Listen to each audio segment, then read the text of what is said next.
వారి ఫలితాలు. పునర్వసు 4వ పాదం, పుష్యమి 1, 2, 3 పాదాలు, ఆశ్లేష 1, 2, 3, 4 పాదాల వారికి ఆదాయం 11, వ్యయం 8, రాజపూజ్యం 5, అవమానం 4. ఈ సంవత్సరం ఈ రాశి స్త్రీ పురుషులందరికీ కూడా చెప్పుకోదగ్గ విశేషాలు, సంఘటనలు జరిగి సాంఘికంగా రాణిస్తూ ఉంటారు. స్వశరీర సంతాన కుటుంబ రీత్యా రక్తబంధవర్గంలో వారికి శరీర రుగ్మతలు, ధన వ్యయ ప్రయాసాలకు కారణమవుతూ ఉంటాయి. చేయి వృత్తి వ్యవహారాల్లో నష్టద్రవ్య లాభాలు కలుగుతూ ఉంటాయి. ప్రారంభంలో లాభించినప్పటికీ కూడా చివరిలో కొంత నష్టాలు ఏర్పడుతూ ఉంటాయి. మీలో గల దుర్బలగలైన ఎంత యోగించినా కూడా లాభించినా కూడా అందులో దిగజారిపోతూ ఉంటారు. ముందుకు వెళ్ళలేరు. ఏ విషయమైనా ధైర్యం చాలదు. గృహంలో వివాహాలు శుభకార్యాలు జరుగుతూ ఉంటాయి. ప్రయాణంలో ప్రమాదం వచ్చినా కూడా త్రుడులు తెప్పిపోతూ ఉంటాయి.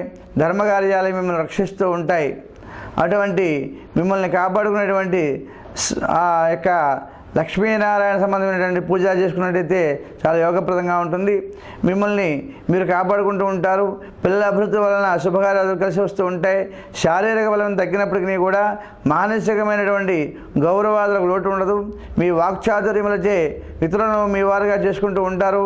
ఆగస్టు నుంచి జన్మరాహువు, సప్తమ కేతువు కుటుంబంలో విరోధాలు, దూర ప్రాంతాల్లో ప్రయాణాలు, నూతన రోగాలు, దీర్ఘకాలిక రోగాలు, బీపీ షుగర్ వంటి వ్యాధులు వచ్చడం వలన ధన నష్టాలు జరుగుతూ ఉంటాయి. దొంగల మూలకంగా కొంత ధన నష్టం అవుతూ ఉంటుంది. పృథుగా కాలక్షేపం చేస్తూ ఉంటారు.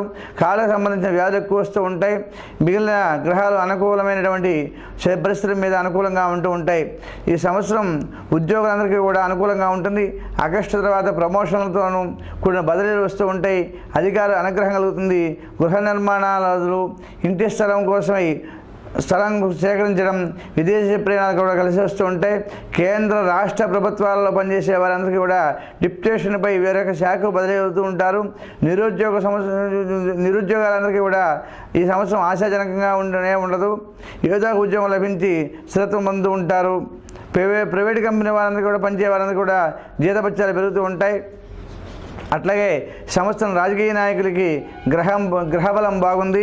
అధిష్టానం యొక్క చూపు మీ మీద పడటం వలన ఏదో ఒక నామినేటెడ్ పదవి లభిస్తూ ఉంటుంది.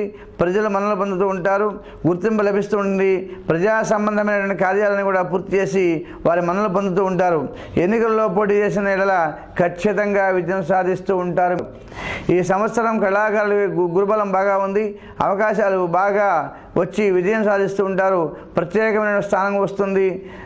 టీవీ, సినిమా రంగాల్లో ఉన్న వారందరూ కూడా సాంకేతిక సంవత్సరం మొత్తం మీద అనుకూలంగా ఊహించిన మార్పులు ఉంటూ ఉంటాయి. ఈ సంవత్సరం వ్యాపారస్తులందరికీ కూడా అనుకూలంగా ఉండి ఊహించినటువంటి మార్పులు పొందుతూ ఉంటారు. అయితే కొందరు వీటిని నష్టాలు తప్పవు.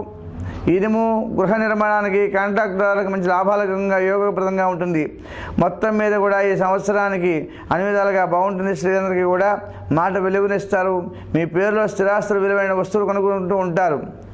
చేయవలసినటువంటి శాంతులు మొత్తం మీద ఏంటంటే ఈ రాశి స్త్రీ పురుషులందరికీ కూడా గురు శనుల యొక్క బలం ఉన్నందువల్ల గత సంవత్సరం కంటే మెరుగైన జీవితం అనుభవిస్తూ ఉంటారు. ఈ సంవత్సరం అంతా కూడా అనుకున్నది సాధిస్తారు. మీలో శక్తి సామర్థ్యాలు పెరిగి పట్టుదల సాధిస్తూ ఉంటారు. ఎంతటి వారినైనా ఎదుర్కొన్న సామర్థ్యం కలిగి ఉంటారు.